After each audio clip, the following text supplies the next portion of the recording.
नमस्कार, बहुत बहुत स्वागत है आपका हमारे इस खास बुलेटिन में। मैं हूं आपके साथ ललित। तेज की तकरार, किसकी सरकार। जी हां, हम बात करें मध्य प्रदेश छत्तीसगढ़ के विधानसभा चुनाव 2023 की। और इस बेहद खास चुनावी कार्यक्रम में आपको मध्य प्रदेश और छत्तीसगढ़ सियासत का हर वो पहलू नजर आएगा जो आपको जानना बेहद जरूरी है, क्योंकि आप ही तो कहते हैं चुनाव का मतलब है बंसल न्यूज। तो आइए शुरू करते हैं तेज की तकरार, किसकी सरकार।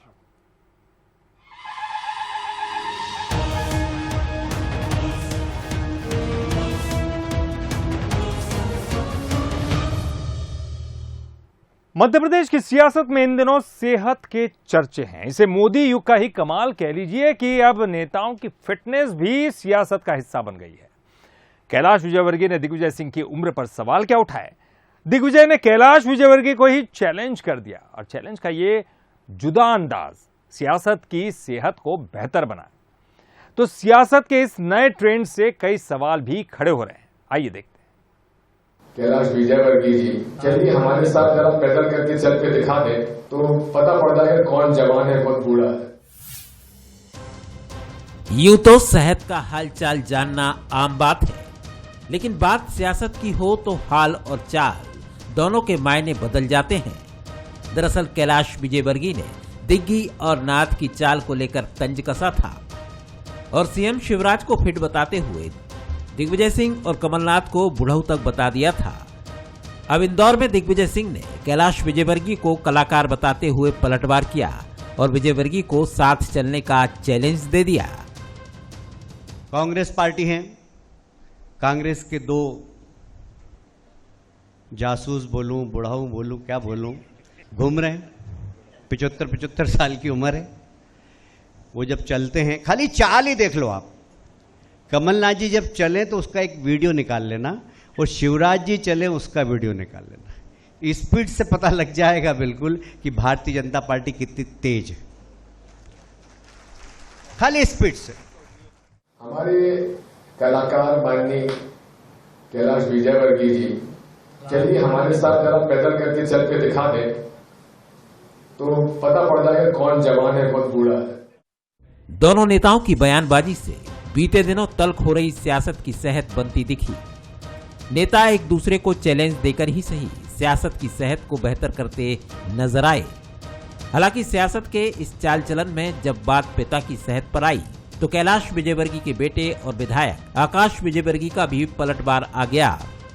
माननीय कैलाश विजयवर्गीय जी तो नियमित व्यायाम करते ही हैं, मगर मुझे पूरा विश्वास है कि अगर रेस मतलब दोनों के संबंध बड़े मित्रवत हैं तो उन्होंने मजाक में कहा होगा, मगर अगर रेस होती भी है तो विजयवर्गीय जी जीतेंगे, ऐसा मेरा मानना है। खैर, चुनावों में अब उम्र के साथ साथ सेहत भी मुद्दा बन चुका है, तो जाहिर है नेता भी खुद को फिट रखने की जुगत में लगेंगे, जिससे ये भी उम्मीद है कि चुनाव में भी सियासत हेल्दी होगी और चुनावी नतीजों के बाद प्रदेश का स्वास्थ्य भी।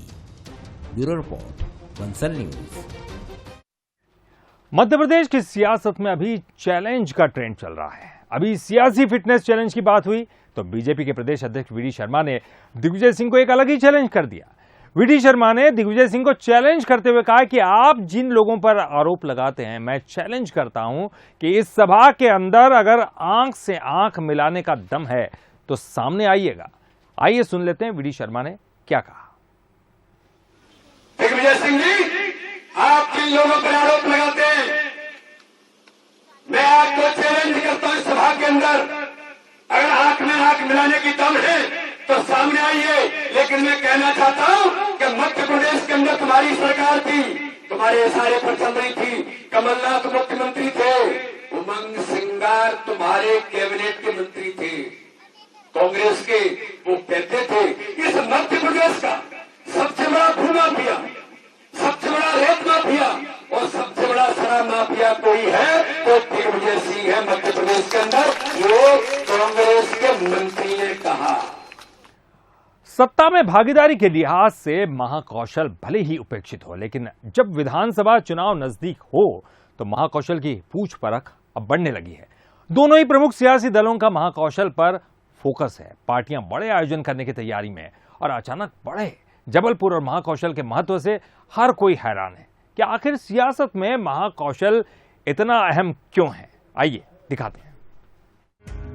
महाकौशल 2023 के चुनाव को लेकर सियासत का केंद्र बन रहा है। बीजेपी हो या कांग्रेस, सभी की नजर जबलपुर समेत पूरे महाकौशल पर है। भले ही सत्ता में भागीदारी से महाकौशल उपेक्षित रहा हो, लेकिन अब पूछ परख बढ़ रही है, क्योंकि पार्टियां समझती हैं कि महाकौशल के साथ के बिना सत्ता तक पहुंचने का सफर आसान नहीं है। यही वजह है कि बीजेपी योग दिवस पर पीएम नरेंद्र मोदी का कार्यक्रम कराने की कोशिश में है। तो 10 जून को सीएम शिवराज सिंह चौहान महत्वाकांक्षी योजना लाडली बहना योजना की राशि जबलपुर से ही जारी करने वाले हैं। वहीं कांग्रेस का चुनावी शंखनाद जबलपुर से ही होने जा रहा है। 12 जून को प्रियंका गांधी यहीं से चुनावी शंखनाद करेंगी।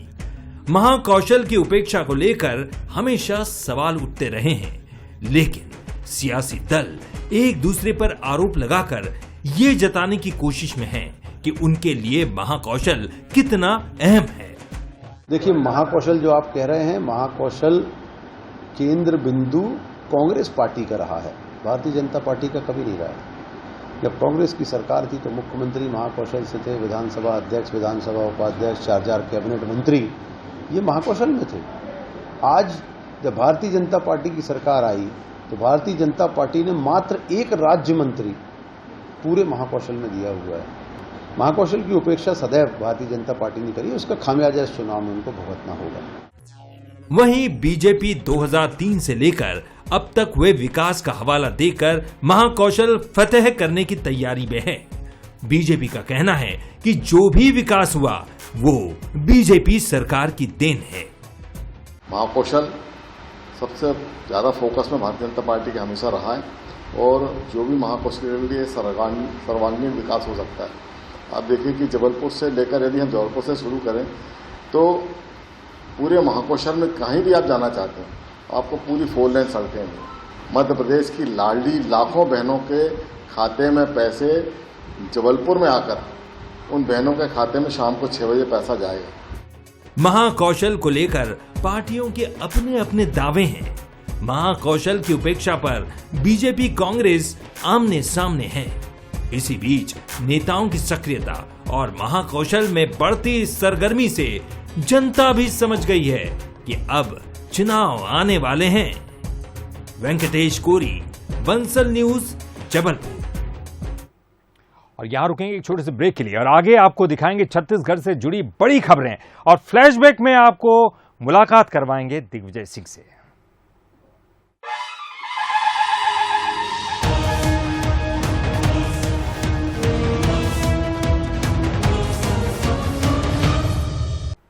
बिलासपुर के संभागीय सम्मेलन में कांग्रेस लीडरशिप चुनावी तैयारी के इरादे से पहुंची तो दावेदार और कार्यकर्ता टिकट की उम्मीद को लेकर यहां पहुंचे।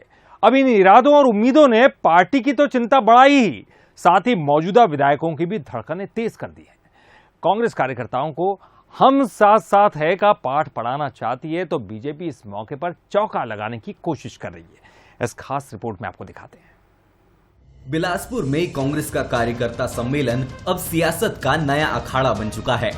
टॉप लीडर्स इस सम्मेलन के जरिए कार्यकर्ताओं में एकजुटता और चुनावी रणनीति को जमीन पर लाना चाहती है, लेकिन दावेदारों की लंबी फहरिस्त और भीतर घात की चिंता पार्टी लीडर्स के लिए नया सरदर्द बनकर उभरी है। तो वहीं सिटिंग एमएलए को भी टिकट कटने का डर सता रहा है। सीएम भूपेश बघेल और कुमारी शैलजा दावेदारों और कार्यकर्ताओं को सख्त लहजे में हिदायत दे चुके हैं। हालांकि विधायकों को सीएम भूपेश ने अलग से सलाह दी है। लेकिन हमारे अधिकांश विधायकों के बहुत अच्छे रिपोर्ट हैं। कुछ हो सकते हैं जो साथी किसी कारण से, स्वास्थ्यगत कारणों से या और किसी कारण से किसी की नाराजगी होगी तो उसको ये 3-4 महीने हैं जिसमें यदि स्थिति सुधरती है तो फिर क्यों टिकट कटेगी। यकीनन कांग्रेस को भीतर घात का डर सता रहा है, इसीलिए कांग्रेस एकता का पाठ पढ़ाती नजर आ रही है। तो इधर बीजेपी इसको लेकर तंज कस रही है। पूर्व सीएम रमन सिंह ने कहा कि कांग्रेस में दावेदारों की भीड़ है, इसीलिए उन्हें बगावत का डर सता रहा है। इधर कुमारी शैलजा ने तुरंत पलटवार करते हुए ये दावा कर दिया कि रमन सिंह की सीट भी कांग्रेस ही जीतने वाली है। यदि देख लिया जाए तो सिर्फ और सिर्फ पाटन और दुर्ग को छोड़कर पूरे छत्तीसगढ़ में 88 विधानसभा और हैं। उन 88 विधानसभा में कितने काम हुए उनका हिसाब तो दे मुख्यमंत्री जी, बाद में उनसे परफॉर्मेंस देखेंगे। रमन सिंह जी भारतीय जनता पार्टी के सीनियर नेता रहे, लेकिन दुख की बात यह है कि उनकी अपनी पार्टी आज उनको पूछ नहीं रही है, उन्हें दरकिनार किया हुआ है। तो मुझे नहीं लगता कि वहां पर भी कुछ ऐसा होगा आने वाले समय में, वो सीट भी हम जाहिर है कि परफॉर्मेंस के साथ साथ नेताओं की सेहत भी टिकट को लेकर जरूरी पैमाना बन सकता है। कांग्रेस नेता राहुल गांधी भी युवाओं को आगे लाने का जिक्र कर चुके हैं। हालांकि कांग्रेस के सामने मध्य प्रदेश और राजस्थान जैसे सबक भी हैं, जिसे ध्यान में रखकर ही उन्हें आगे की रणनीति तैयार करनी होगी। कुलेश्वर पांडे, बंसल न्यूज, रायपुर। छत्तीसगढ़ के आबकारी मंत्री कवासी लखमा ने केंद्रीय मंत्री गिरिराज सिंह के बयान पर जमकर पलटवार किया। उन्होंने कहा कि कोई भी पोंगा पंडित आ जाए, कोई फर्क नहीं पड़ता, यहां सिर्फ एक ही आदमी है और वो है कक्का। आपको ये बता दें कि कांकेर पहुंचे गिरिराज सिंह ने कहा था कि सीएम भूपेश कक्का नहीं काका है, जो जनता के सारे पैसे खा गए। छत्तीसगढ़ में धोखेबाज की सरकार है और अब जब हमारी सरकार आएगी तो ये जेल जाएगा। एक ऐसा मुख्यमंत्री है जो चेहरा अपना हंसमुख, लोगों को मोहने के लिए, नाम काका, ये कक्का नहीं है, ये काका है। और ये काका सारे जनता के पैसे को खा गए हैं। और हमारी और राज और पोंगा पंडित कोई भी आएंगे, उनको फर्क नहीं पड़ना, एक ही बाबा है भूपेश काका। काका जिंदा है। आदिवासी के पेट में, किसान के दिल में, व्यापारी के दिल में बैठने वाला सिर्फ काका, एक ही आदमी। मध्य प्रदेश की राजनीति से कई मिथक जुड़े हुए हैं, लेकिन जब बात कुर्सी की होती है तब कोई भी नेता रिस्क नहीं लेना चाहता।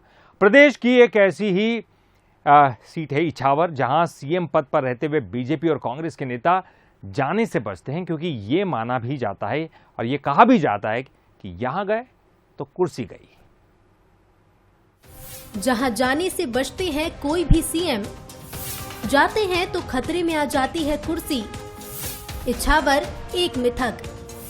मध्य प्रदेश के सीहोर की एक तहसील है इछावर। इछावर जिसे लेकर एक ऐसा सियासी मिथक है जो हैरान करता है और सियासतदानों को डराता भी है। माना जाता है कि यहाँ जो भी मुख्यमंत्री आता है उसकी कुर्सी चली जाती है। पहली बार यकीन नहीं होता, लेकिन जब आंकड़े देखते हैं तो भरोसा होने लगता है।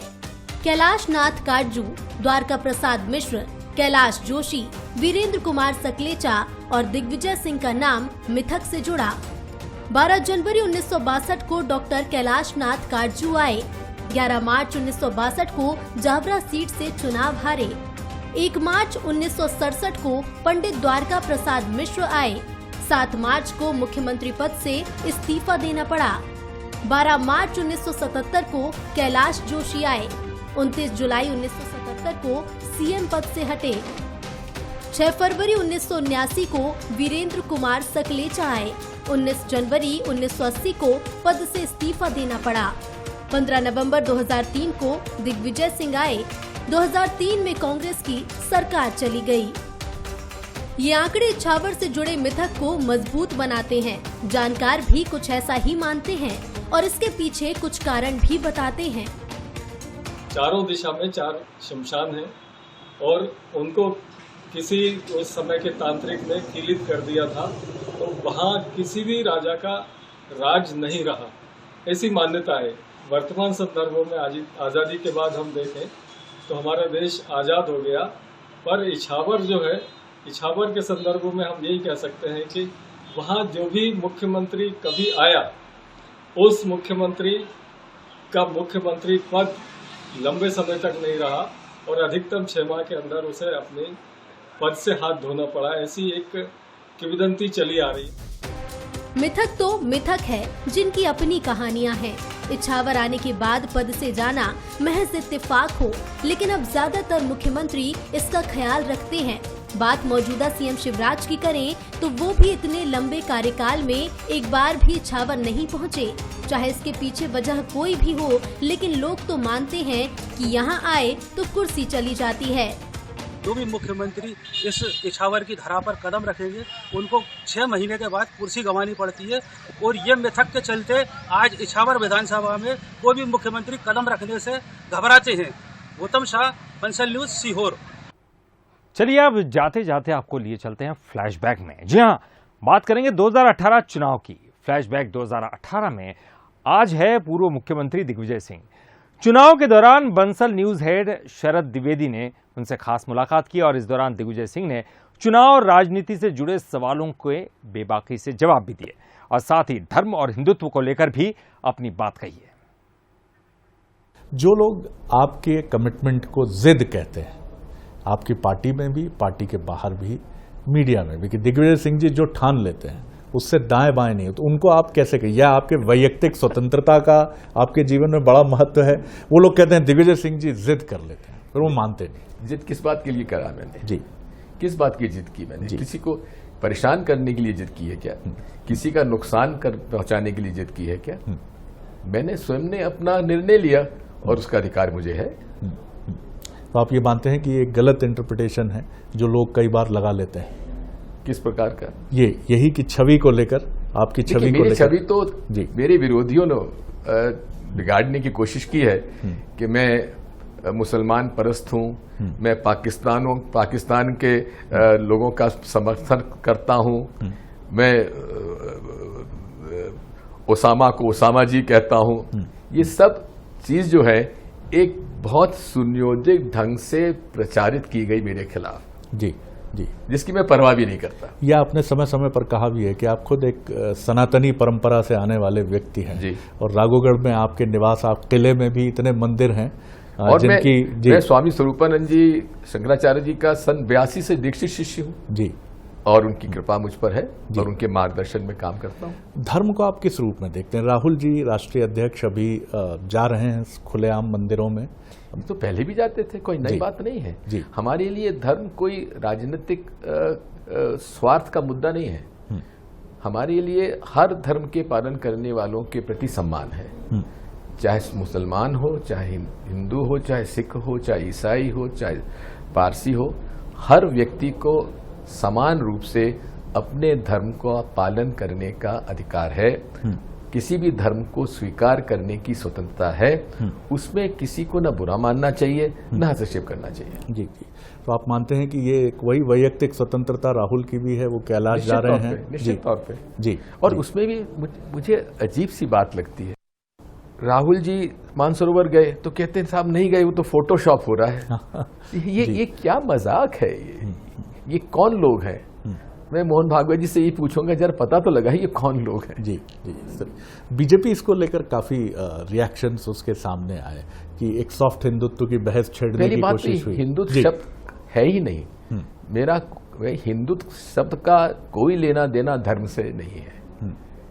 हिंदुत्व शब्द वीर सावरकर जी ने इजाद किया था और वे खुद आर्य समाजी थे, सनातन धर्म के परंपराओं के विपरीत थे, वो मूर्ति पूजा के खिलाफ थे जी। तो हिंदुत्व का धर्म तो सुप्रीम कोर्ट की व्याख्या से आप सहमत हैं जी? ये एक जीवन शैली है। देखिए बात यह है जी, मैं उससे पूरी तरह सहमत नहीं हूं, जैसे JS वर्मा का जो निर्णय था जी। और तेज की तकरार किसकी सरकार में, फिलहाल इतना ही। बंसल न्यूज पर खबरों का सिलसिला लगातार जारी है।